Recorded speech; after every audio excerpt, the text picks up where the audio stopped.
ইন্টেলের 14 nanometre fabrication process note এবং Rockstar গেমসের GTA 5 যে গেমটি ছিল এটিকে এতটাই নিংড়ে নেওয়া হয়েছে যার মধ্যে আর কিছুই বেঁচে নেই। সময়ের কালে ইন্টেল পরিবর্তন আনলেও আনতে পারেনি রকস্টার গেমস। আর প্রায় 2 বছর আগ থেকে একটা জিনিস নিয়ে চর্চা চলছে, কবে আসবে GTA 6, কেমন হবে তার গেম প্লে, আর যদি ট্রেলারও চলে আসে তো তার 1 বছর বা 2 বছর পর গেমস রিলিজ হবে। অনেক হাইপ হওয়ার পর ফাইনালি রকস্টার কি করে দিয়েছে? আপনি ভাবছেন যে অ্যানাউন্স করে দিয়েছে?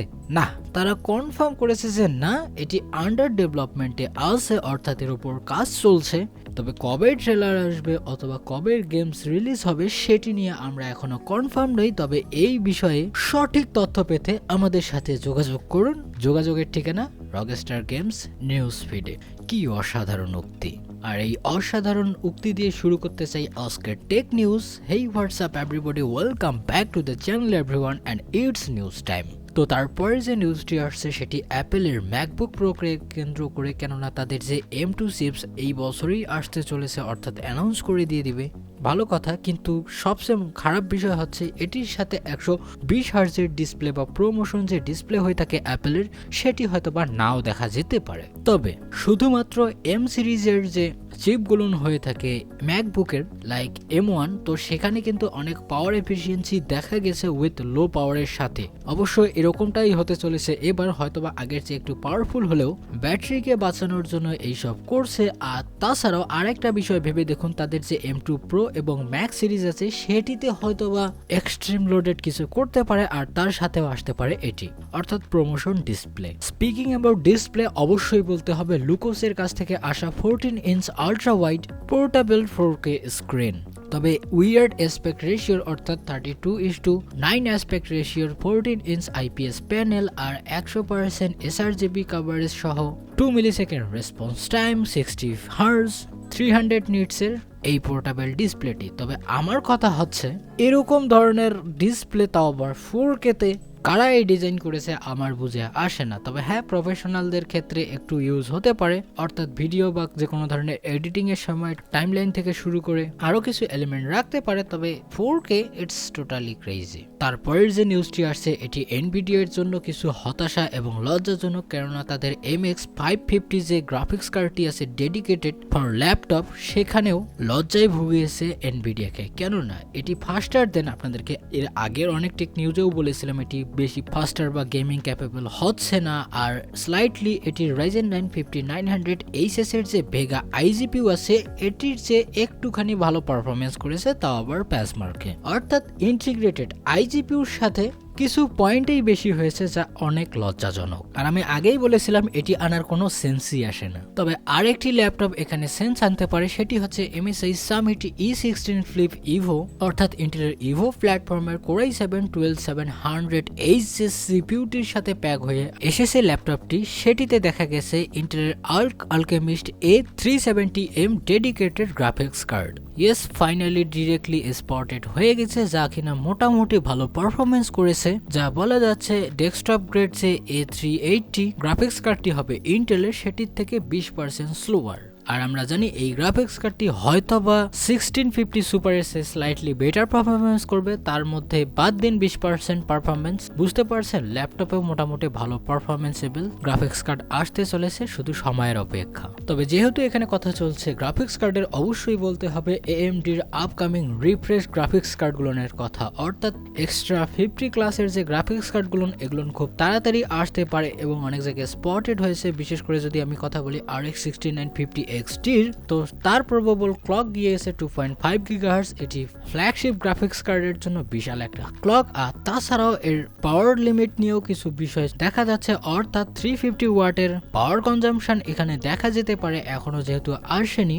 তবে হ্যাঁ, রিফ্রেশ হিসেবে ভালো পারফরমেন্স অবশ্যই করতে পারে। আর তাছাড়াও এর যে মেমোরি স্পিড দেখা গেছে তা গতবারের চেয়ে 2 GBps একটু বেশি পাবেন, অর্থাৎ 18 GBps বেশি দেখা যাচ্ছে। তো কথা হচ্ছে এই গ্রাফিক্স কার্ডগুলো কবে আসবে? এটি আর্লি সেকেন্ড কোয়ার্টারেই দেখতে পারবেন, অর্থাৎ এপ্রিল মাসেই আসতে পারে, কেননা তাদের আরও কিছু বিগ ইভেন্ট আছে। আর শুধুমাত্র এই কার্ডটি আসবে না, তার সাথে আসবে 6850 XT, 6750 XT, আরও অনেক গ্রাফিক্স কার্ড। তবে তারা এর ফাঁকে আরও একটি গ্রাফিক্স কার্ড আনতে চলেছে। তারা বলছে এন্ট্রি লেভেলের RX 6400 এর মতো গ্রাফিক্স কার্ড। আমরা জানি এতটাই ডিসঅ্যাপয়েন্টিং হয়েছে তাদের 6500 XT গেমিং পারফরমেন্স। একবার বাদ দিলাম, মিডিয়া এনকোডিং বা মিডিয়া ইঞ্জিন থাকলেও একটু বিবেচনা করা যেত। তারপরে আবার আনছে একবারে লো কোয়ালিটির জিপিইউ, যা আনাটা হয়তো বা ফ্লপের কারণ হতে পারে। তবে এরকমটাই সিঙ্গেল ফ্যান ডিজাইনের পিকচার শেয়ার করেছে অ্যাজরক। তবে ভুলে যাবেন না যে এখনো মেইন গ্রাফিক্স কার্ডের কথা বলা হয়নি, সেগুলো শেষেই পাবেন, তাই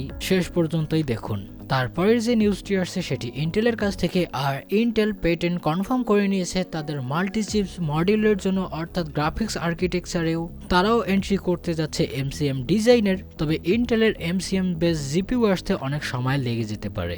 তারপরের যে নিউজটি আসছে এটি বলা যায় একটা কাইন্ড অফ লাইক রিভিউ, কেননা টমস হার্ডওয়্যারের CPU বেঞ্চমার্ক র্যাঙ্ক থেকে যা তথ্য পাওয়া গেছে তা একটু ইন্টারেস্টিং ফর ইন্টেল, কেননা এখানে সবগুলোতেই বাজি মেরে নিয়েছে ইন্টেল। গেমিং পারফরমেন্সের কথা বলছি, অর্থাৎ কোন ধরনের CPU 2-1 বছর থেকে কিরকম পারফরমেন্স করছে এবং কিরকম র্যাঙ্ক করতে পারছে সবকিছুই ডিটেলে আপনি এখানে পেয়ে যাবেন উইথ চার্টের সাথে।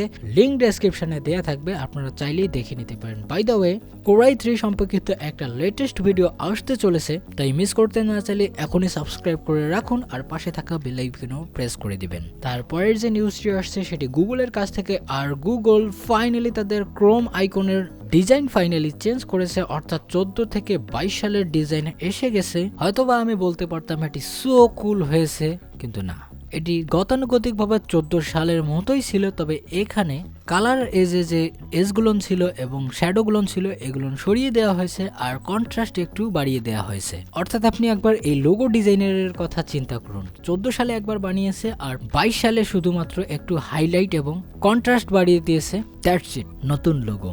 তাই গুগলের নিকট আকুল আবেদন যে এরকম ডিজাইন কন্টিনিউ করতে চাইলে আমাকে নিয়োগ করুন, অল্প বেতনেই করে দেব সবকিছু। তারপরের যে নিউজটি আসছে সেটি PCI Express Gen 5 পাওয়ার কানেক্টরকে নিয়ে, অর্থাৎ গ্রাফিক্স কার্ডের জন্য যে পাওয়ার কানেক্টর নির্ধারণ করা হয়েছে সেটি ডেফিনেটলি 12 পিনের হতে চলেছে। আর এরকমটাই কনফার্ম করেছে এসুসের ROG সিরিজের পাওয়ার সাপ্লাই, যেখানে ডেডিকেট করা হয়েছে এই পিন বা কানেক্টরটিকে। আর তাছাড়াও ইগার্স ল্যাব, হার্ডওয়্যার লাক্স থেকে শুরু করে অনেকের কাছ থেকে এটা পাওয়া গেছে, নতুন বিষয় না। তাছাড়াও মোলেক্স বলছে এটি মাইক্রোফিট 3.0 এন্ড ডুয়েল সার্কিট ডিজাইনে আসতে পারে এটি, অর্থাৎ এটিকে আলাদাভাবেও পাওয়ার রেগুলেট করা যেতে পারে। আর এটি সিঙ্গেল পিনে 600 ওয়াট প্লাস পর্যন্ত পাওয়ার ডেলিভার করতে পারে। তাই আগেভাগেই চিন্তা ভাবনা করে নিন, সামনের যে গ্রাফিক্স কার্ডগুলো আসছে এগুলো কোনো মতেই লো পাওয়ার নয়। তারপরের যে নিউজটি আসছে সেটি NVIDIA RTX 3090 Ti কে কেন্দ্র করে। আর এটি পালিটে দেখা গেছে তার প্রাইস, অর্থাৎ এটি 4500 ইউরোকে ছুঁয়ে নিয়েছে। আর USDর কথা যদি চিন্তা করেন তো সেক্ষেত্রে 5000 USD হতে পারে এর প্রাইস, বাকিটা ইতিহাসের পাতায়। এখন আসি জিপিইউ নিউজে, অর্থাৎ কথা বলবো ইন্টেলের আর আলকেমিস্টের কথা। তো এর ইঞ্জিনিয়ারিং স্যাম্পলের পিকচার অলরেডি আপনারা দেখেছেন, একটু লাইট গ্রে কালারের, এটি হয়েছে ডার্ক গ্রে কালারের, অর্থাৎ স্যাম্পল প্রায় কম বেশি একই। আর পিসিবিও আপনারা পিছনে দেখতে পারছেন ব্ল্যাক প্লেটের সাথে। আর এখানে একটা ইন্টারেস্টিং জিনিস দেখা গেছে,